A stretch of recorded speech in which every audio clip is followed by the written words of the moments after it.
NERDSoul.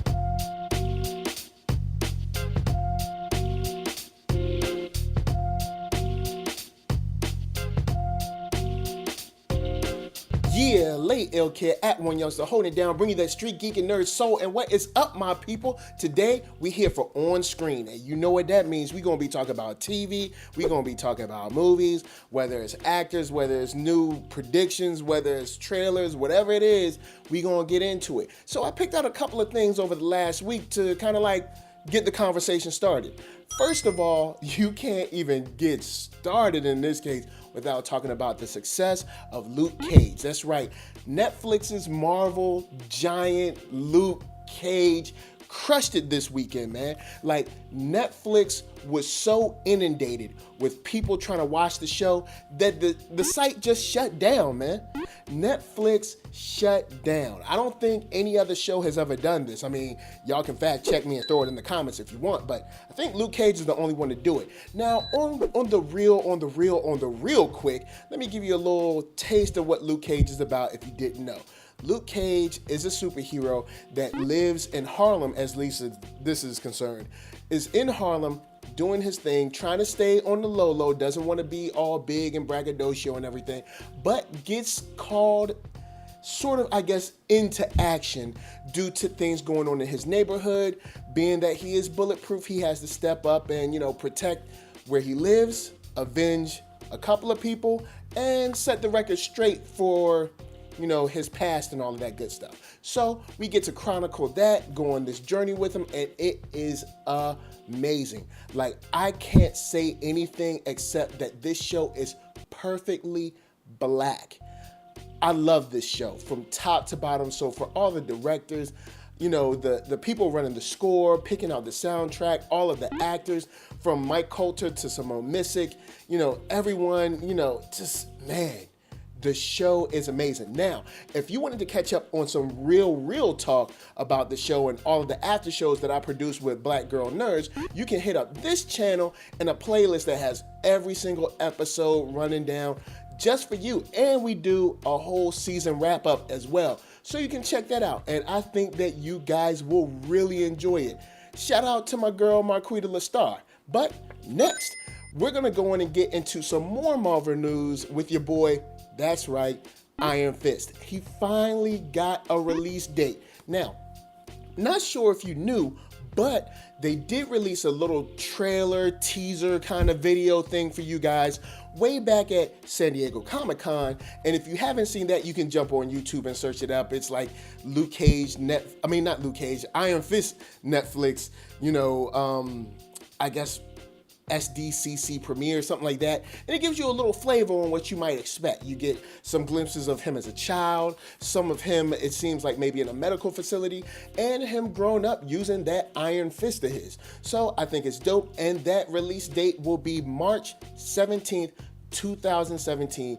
You guys need to check it out, because if Marvel keeps going like it's been going, it's been like Daredevil, Jessica Jones, Daredevil season 2, Luke Cage, like, it has been crazy. So I expect nothing but greatness from Iron Fist, and hey, here's to more dopeness. So next up, we're going to be talking about, that's right, your girl Mulan is getting a brand new film. It's actually being fast-tracked, and it's going to be live action this time instead of the animated film that you had before. Now, of course, I know you're probably thinking, dang, man, Disney is doing this with all their properties. But check it, Mulan from back in 1998 was pretty dope in its animation, setup, and it made a whole bunch of money. So this only makes sense for them to do this for this property as well. Also for the fact that they just opened up a park in Shanghai for Disney and all that, so I'm sure that's going to tie in some way. So, hey, just like Maleficent, Cinderella, Jungle Book, and the fast track coming Lion King, it just makes sense to do, Mulan, because that movie was on point. Now, it does say that they're doing a worldwide search for a Chinese actress, and that's a good thing for diversity. And here's to Scarlett Johansson not snatching up that role. So next, we're going to be talking about Noel Clarke and Unstoppable, or Noel Clarke's Unstoppable, hitting the deal and striking it for 3 films with dignity. Now, I know you're probably thinking, this isn't really a big story, it's just a 3-film deal. Sometimes you just got to give props where props are due. Noel Clarke has been holding it down for a minute, and the film Brotherhood has really been just doing gangbusters over in the UK. And this is a big, maybe not big, but it's definitely significant, stride for indie films as a whole, especially since they're very, very diverse. So big shout out to Noel Clarke, man. Love what you're doing. Brotherhood is doing gangbusters. Yo, just here's to see you shine. So next up, we got that one, that only American Horror Story getting renewed for a 7th season.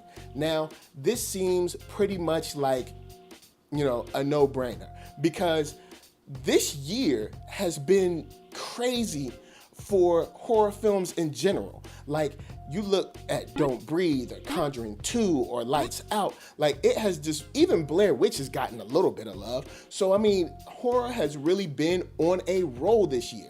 Now, you might say, oh, well, the premiere did well just because of its marketing campaign. Well, the marketing campaign was dope, but let's not sleep on the great acting and the great programming and writing that they've been putting together for the last 5 seasons. Like, I've got to give it to American Horror Story. I started watching it, I binged it up, and I've really enjoyed it. So this is a definite good look for American Horror Story. A very good look for FX, because they need to keep that proper programming.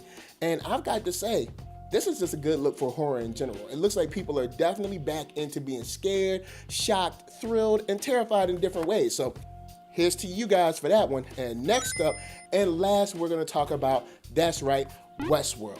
The new, dope, amazing HBO series that just premiered Sunday night to rave success. Now, a real quick review for you guys. I enjoy it. I love it. It's a big thumbs up for me, but it's right up my alley. I love the whole, what is humanity? What does it mean to be real? What does it mean to be human?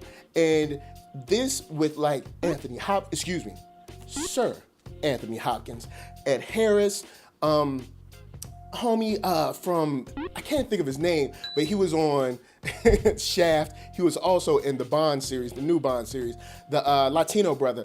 Amazing acting and just top quality writing all together. I've really got to give it to this series. And one thing that really knocked me out was the piano, like the old timey Western piano version of Black Hole Sun and I think Painted Black. Man, this show, it's got a couple tricks in it. So I'm definitely interested. And if you're into sci-fi and more of the kind of like existential ideas of like what it means to be human, I think this show might be for you. So if you haven't checked it out and you like that type of stuff, get on it. It's definitely got that kind of like Ex Machina, Ghost in the Shell sort of feel, and I think you might dig it. So besides that, I have to tell you guys that is my time for today, but don't forget to hit up ThatNERDSoul.com. Check me out. You can get all the videos right there and drop me a line, holla at me. Or you can find me on Twitter at OneYoungsta.com or at ThatNERDSoul.com. And don't forget, shop.ThatNERDSoul.com. Pick yourself up a t-shirt, player. And always like, comment, share, and subscribe, man. Subscribers is how I bring more videos to you. Liking and sharing is how we share it with the world. I can get more brands, more sponsors, bring you more content, and also we can just kick it and talk about more movies and TV because, man, it's fun. So don't forget to like, comment, share, subscribe. Like I said, man, give it to your peoples. And don't forget, VA, what up? LA, what up? RVA, you got my heart. And always, always, always love each other, y'all. Peace.